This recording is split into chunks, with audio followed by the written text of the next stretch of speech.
Hey folks, Nish here, dropping a Dots episode on Monday, March 11th, 2024. If you haven't listened to the previous Dots episode, you might be going, what's a Dots episode? It's simply me just sort of riffing either on one topic or multiple topics, dropping some creative operations dots.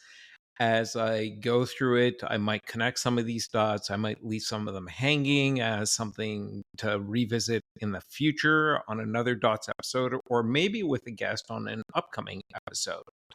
And for those of you that did listen to the one dots episode I did and sent me some feedback, which I really appreciate, I'm going to try and do more of these. One of the things I've heard from some of you folks is you're loving all the guest interviews, but you also like that Dots episode, the first one I did a few weeks ago, because you said it helped like synthesize a lot of the things that had been discussed across some of the other episodes. So I'm glad that was valuable. And I'm going to try and do this on Mondays, sort of on the regular, the semi-regular. And a request I have for you, if you see that I'm not doing it on Mondays, then try and keep me on track and hold me accountable. Send me a bit of a nudge, nish at creativeops.fm, or hit me up on LinkedIn and go, hey, dude, it's Monday, where's the Dots episode? All right, so on to today's episode.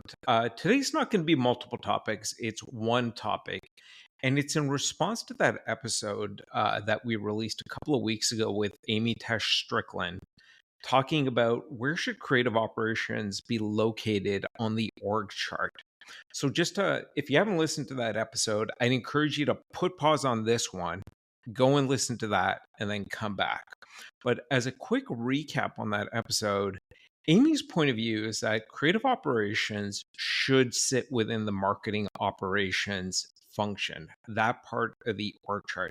Now, she didn't say that was like a universal rule. There's certainly exceptions to the rules, like if you're a luxury brand like Louis Vuitton or something like that, then it probably still makes sense to have creative operations located with the creative team. And located with the creative team is sort of the default response for creative operations. It's where it came from. It's where the problem was originally identified of, hey, we need more content from creative, so we need to scale this. Let's create this new role and function called creative operations. It's back when it originally started out, it's sort of like, think of it as like quote unquote elevated project management. Anyways, so that's sort of where the default is. Amy's point of view is that, you know, maybe the default should start to transition to creative operations sitting within marketing operations. Again, there's exceptions to the rule. And in that episode, we touched on some of the reasons for why. A lot of it had to do with, like it's creative operations people and marketing operations people. They sort of speak the same language, or maybe have the same accent, if you will. They think in systems, they're leveraging data. We talked about how creative operations, which relative to marketing operations, it hasn't been around as long, hasn't matured, hasn't had as much time to mature like marketing operations. It may be a path to accelerating and elevating the function of creative operations from tactical to strategic and provide different and perhaps broader career paths for creative operations people if it sat within the marketing operations function. Again, that was just some of the highlights from the episode. If you haven't listened, I'd encourage you to go and take a listen to that and then come back here. So we put that episode out, and wow, did it get a ton of response. Like, I got a lot of DMs from you folks out there, a lot of emails. Really appreciate that. If you want to send me any feedback ever, or like, you have a point of view or something, just send me an email or hit me up on LinkedIn. I tend to do a lot better on LinkedIn, or you could just email me at nish at creativeops.fm. So a few things sort of came out of that. So I'll drop some additional dots. That's dot number one, just a quick recap of that episode. Dot number two is a survey. I put one out on a LinkedIn group, I think the Creative Operations Pros one. And I asked, where do you think creative operations should be located? With the creative team, with marketing operations on its own or other. Now, this wasn't I wouldn't characterize this as a scientific survey. In a previous life, I've designed surveys and I've broken down the results. This is like basically just what LinkedIn allows with their surveys that you can post as within a group or on your feed or something like that. It's pretty basic, straightforward. It's not in depth at all. There's about like 58 responses, and 55% said it should sit with creative. 22% said it should sit with marketing operations. 19% said it should be on its own, and 3% said it should be other. Um, Again, not a highly scientific survey. I wasn't able to ask, where does creative operations currently sit in your organization? Yeah, I would have liked to ask, like, what's your role, and a whole bunch of other questions. I know Aquint and Sella recently put out some industry surveys. I'm not sure if they're going to be touching on this topic, but if not, perhaps next year, this is something that they might consider incorporating as part of their respective surveys. And a couple of interesting things that sort of came out from that. Like, one is 55% saying it should sit within creative. That's why I really wish I could have asked that question. Like, where does it currently sit in your organization? Because maybe that 55% is more a function of like human nature, in that, we tend to gravitate towards like current state, the status quo, and we have a bias against change unless it's absolutely necessary. It was interesting to see that most people with the title of creative operations chose that as their response. Couple of interesting things that stood out for me is that I saw that a lot of the folks that were sort of in the consultant or advisor category were advocating for it sitting within marketing operations. And this sort of gets me to I'm just rifling through my notes here. I think this gets me to my next dot. But let's see here. Yeah, this gets me to dot number 3. So those were the survey results. Again, not highly scientific. So dot number 3 was community feedback. I mentioned all those DMs I got, emails that led to some offline conversations. And there was definitely this divergence. There was a bucket of folks that I'll say were creative production and project managers who were in the camp of it should sit within marketing operations. And when I get through all the dots and I offer some of my own analysis and food for thought and things that are circling through my head, I'm going to come back to this point again.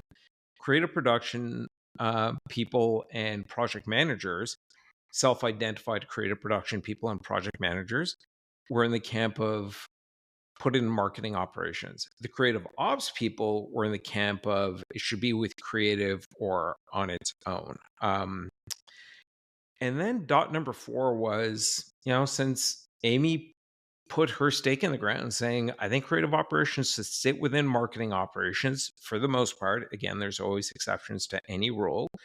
It led to a bunch of conversations with people across the marketing operations universe. One of them is a guy named Mike Rizzo. He runs a community of marketing operations professionals called marketingops.com. Mike and I know each other from a previous life, so that episode was a good excuse for me to reach out and knock on Mike's door and go, hey, we just did this episode. Can you and I talk about like what are the points of intersection or integration between marketing operations and creative operations? So Mike and I got on a Zoom. We had a great chat, and it's led to a whole bunch of like follow-up conversations after that. And he really resonated with that idea of like creative operations could naturally fit within marketing operations because again it's like systems people, data people, um, and they're working in service of the marketing machine, and keep that notion of the marketing machine in mind, it's going to come back to an upcoming dot here in just a couple of minutes. So, um, Mike and I had these great chats. We talked about how if creative operations was in marketing operations, does that lead to more effective and efficient like go to market execution? Because again, like these are people speaking similar languages. The purpose of that creative production is really to serve the marketing machine, all the campaigns, the growing number of campaigns that need to get out faster and faster and faster and faster. And at the very least, there's probably like, Mike and I were riffing on a number of like, common scenarios that we've both seen, where at the very least, it probably makes sense for like marketing operations and creative operations people to be hanging out more with each other and going like, hey, what's your process? What's my process? What tools are you using? We end up taking your creative content at some point. Here's the things that we're doing with it. It would be awesome if you could sort of update your process to do this on your end, creative operations people, and vice versa. Maybe it would be valuable for the creative operations people to ask the marketing operations people to do certain things. Anyways, really good conversations with Mike, some other marketing operations folks. We're going to be doing some upcoming episodes. Mike and I are actually recording one next week. So if there's anything that you're curious about in terms of like marketing ops and creative ops working more closely together, put aside the whole like where's creative ops located on the org chart thing. Again, reach out to me, LinkedIn, or send me an email because I might be able to incorporate that into the episode.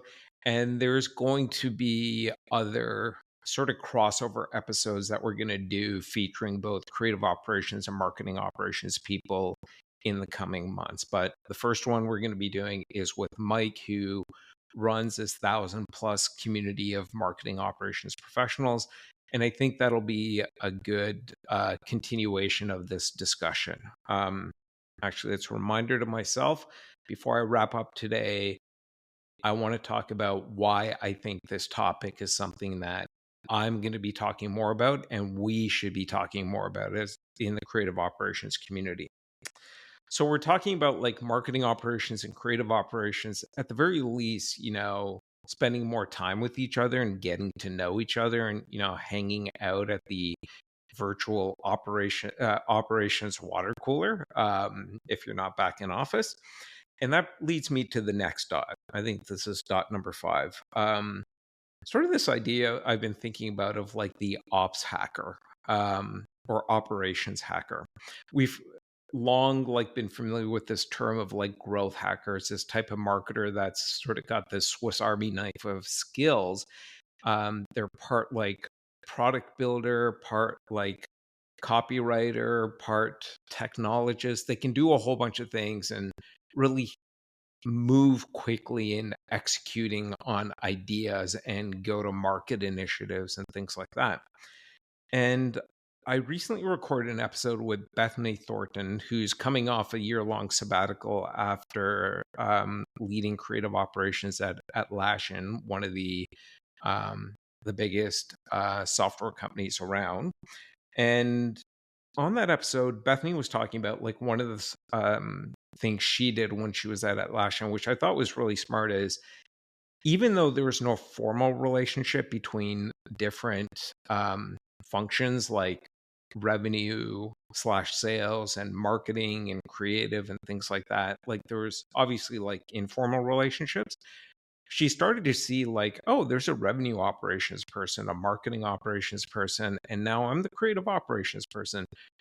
So she started on her own proactively to just sort of set up like, chats with her operations peers, just to see like, what were they doing from a process point of view, technology point of view? Because I think ultimately the operations people are building the stitching of how an or they can be building the stitching of how an organization operates across teams. Maybe there's opportunities to leverage like how technologies can integrate with each other, how data flows, how processes can be integrated, and things like that.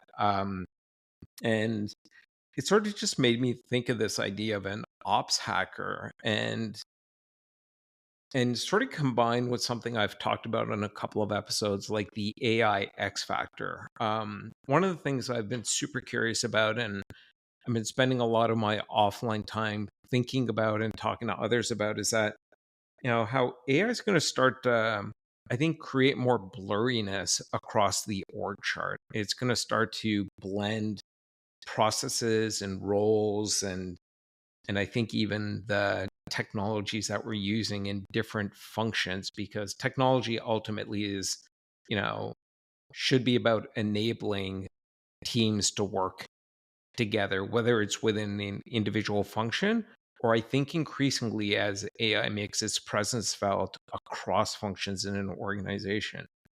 Anyways, like I said at the start, I'm not necessarily connecting these dots to anything, but one thing that's sort of circling around in my head is this idea of an operations hacker, which sort of goes back to, you know, the point of should creative operations people be hanging out with marketing operations people? Um, if it's not in a formal way, like here's where you sit here's where you're located on the org chart, at least in a more on purpose, informal way, so that there's an understanding of respective processes and jobs that are being done and things like that. Because I think as AI starts to make its presence felt, I think we're just going to start to see a lot more blending. And instead of letting it happen to you, you may as well just embrace the opportunity and make it happen in your organization. Again, whether it's informal or formal in terms of like where creative ops is located on the org chart. So that was dot number 5. Um, and dot number 6, I think this is the last dot, and then I'll provide some of my, you know, um, 2 cents of opinion and analysis and things like that. Is this goes back to actually the first dots episode I did. And in that, I was talking about like, I see this emergence of two meta workflows, a scale workflow and a story workflow. So the scale one is really about producing more and more content, doing it more and more quickly, and doing it more and more cost efficiently to feed the marketing machine, because marketers want to be able to get campaigns out. They want to be able to experiment at greater scale and speed, you know, than they were able to yesterday. So it's really about all those things that creative operations grew up around, which is scale and speed. But the other one is story. I think as more and more content is being put out there, we've all seen the data that you and I, as individual like audience members, are increasingly ignoring a lot of the content that's being put in front of us. A lot of it, is either generic right out of the box, or it quickly becomes generic because there's just more and more of it out there. So storytelling is, I feel like, having its a resurgence, a renaissance, its moment in the sun again. Because you're going to need those great stories, whether it's visual, video, copy, whatever it might be, or a combination of all the above, to be able to break through that noise of all that scaled content that everyone is putting out into market. And again, AI is going to play a factor here because we're already starting to see like, it's not there today, but these quote unquote easy buttons are starting to come that are going to allow us to increasingly scale content. We heard about it on the episode with Mark Grady, where he was talking about like self-service automation tools that his team at HubSpot has built for the marketing team, so they can quickly spin up their own landing pages and execute these experiments and mini campaigns. And I think everybody that's been on the podcast, when I've asked them, what's your definition of creative operations? Everyone has had some variation of it's removing friction from the creative team so they can focus on doing great creative work. And So that's dot number 6, and that's it sort of leads me into some of the things I've been thinking about. Again, I don't have answers. I don't think there's a clear black and white answer as to where creative operations should be located on the org chart. I think it depends. So let me start with this. Why do I want to keep exploring this subject? And I'm so grateful that Amy opened up this um, you know, avenue of discussion. Because I think through this discussion, like where should creative operations be on the org chart? We're really going to start to like get into the heart of, you know, what is creative operations like evolving into? What can and should it evolve into? And I think that's important for us to figure out as a community. And for those of you who are creative operations professionals, for you to figure out, because it's going to have an impact on your career path. Like for me, the reason I started this podcast is yes, I'm curious about all things creative operations, but as I've done, as I think this is episode 9 or 10, as I'm up to this many episodes and I've had a bunch of interesting offline discussions with many of you across the community, I've been asked, like, why are you actually doing this podcast besides being curious? And the answer is this, and I didn't know it at episode 1. I'm starting to figure it out now. And I want to help, facilitate this conversation in the community in terms of what is creative operations going to be as it you know, matures through its teenage years, as I've called it a number of times, and finds its true place in the organization. Um, and so that's why I think we're going to keep coming back to this topic. That's why we're going to do those crossover episodes, starting with Mike from marketingops.com and other people across the marketing operations community. There's a few other episode types that I'll mention before I wrap up today that are coming up, and maybe you can help me identify some guests that would be ideal for those. And so, in terms of like, my sort of thoughts right now, um, on this topic of where should creative operations be located on the org chart, here's some of the things I'm thinking about. There's no clear black and white answer. It sort of depends. Um, but I think I'm leaning towards, I don't think creative operations sitting within creative should be the default answer anymore. I think that's an artifact of where it started. And and again, I totally get it. We're all human, and humans are wired a certain way. And one of those ways in which we're wired is like we tend to like, default to the status quo. So I think we should all take a moment, step back and go, should it sit within creative? Is that the right thing for my organization? Is that the right thing for me as a creative operations professional as I think about my own career trajectory? Those are some of the questions that you should be asking yourself. And I have something I'm thinking about doing, but give me a couple of minutes to get to that. Another thing I've been thinking about related to this is maybe there isn't like one place creative operations sits on the org chart. And this is going back to that sixth dot around. I think there's two meta workflows coming out, the scale one and the story one. And people I've talked to about this, and there's a lot of you out there across different company types, sizes, and different roles, like creative ops people, creative production people, marketing ops people, creative directors, others. One thing I've been thinking about is like maybe there's two, maybe this gets bifurcated. Maybe the historical creative operations team, the one that was tasked with, we need to scale content, we need to produce content more quickly, we need to do it more cost efficiently.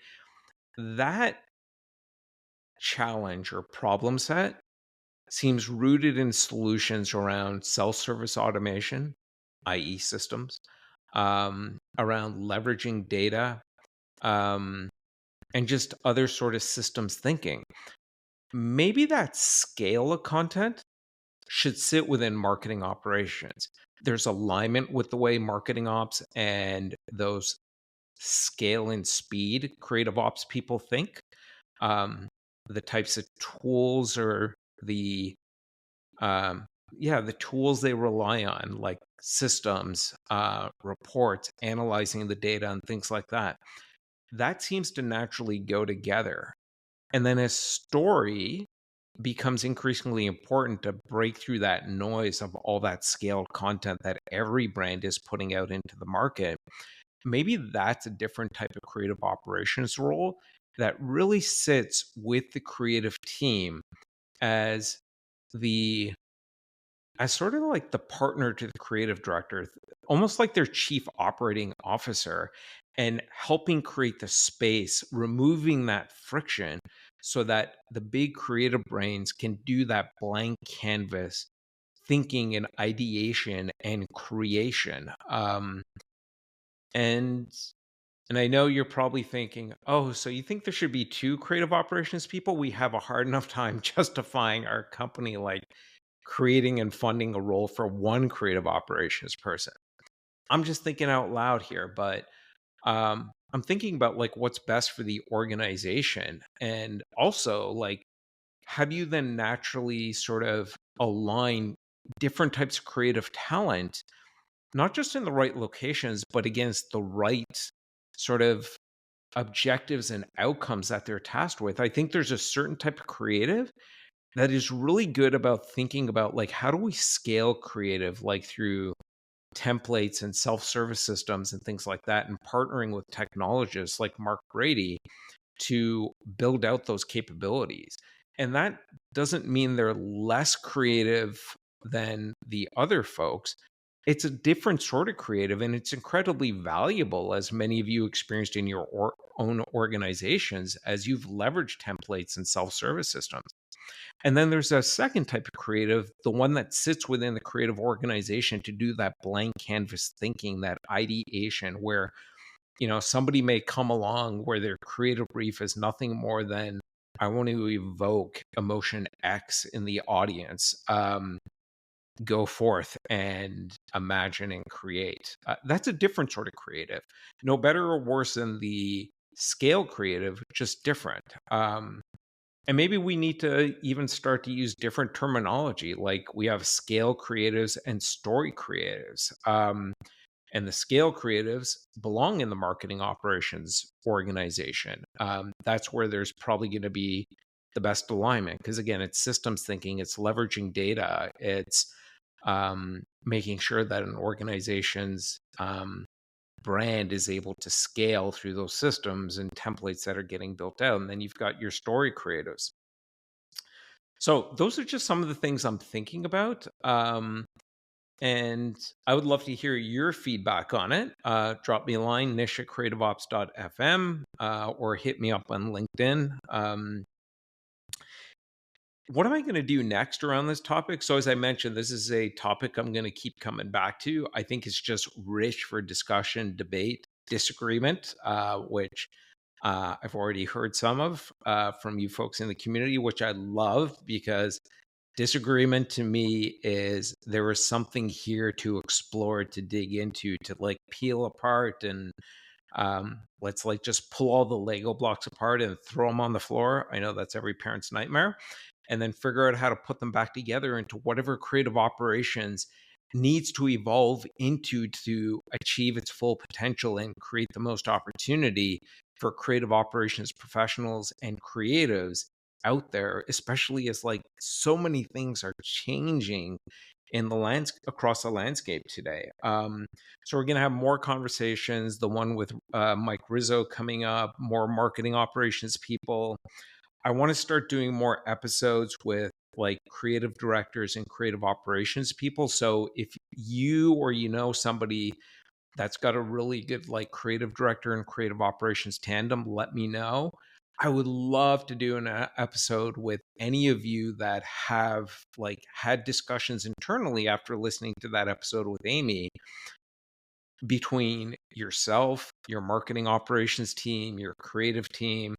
And if you'd be willing to have that conversation with me on the podcast, reach out to me. I know some of you have had these conversations internally in your organizations, and I'd love to like, you know, facilitate a broader discussion with you and share that with the community, because I think that would be so incredibly valuable. Again, keep sharing your feedback. And I mentioned there's something I'm thinking about doing. Now, I'm only going to do this if I hear from you that you think it would be valuable, and and if I do it, I hope that you'll receive it in the spirit with which it's going to be created, which is a draft. Um, like, just put something out there to, again, generate more discussion, debate, and even disagreement, so we can continue to move, this discussion around not just where creative operations is located, but that's really sort of a doorway into what does creative operations need to evolve into becoming so it can reach its full potential. And what I'm thinking about doing is, as you've heard throughout, my um, riffing today, this stream of consciousness, aided by a few notes that I've taken down here, is there is no clear black and white answer. And one of the thoughts that sort of came to me is like, do we need sort of a decision tree? At least this draft one, a starting one for all of us to react to and talk about. So I'm thinking about putting together a decision tree, or just, you've all seen decision trees. It's asks you a series of questions, and based on how you respond to the question, it takes you down one path or another. So based on some of the ideas I have, some of the ideas I've heard from some other folks as to where creative operations should be located and why, I can draft out this decision tree. If you think that would be valuable, let me know. Again, LinkedIn is the best way, or hit me up at nish@creativeops.fm. And and yeah, I think that's it. Again, I really appreciate Amy opening up this door.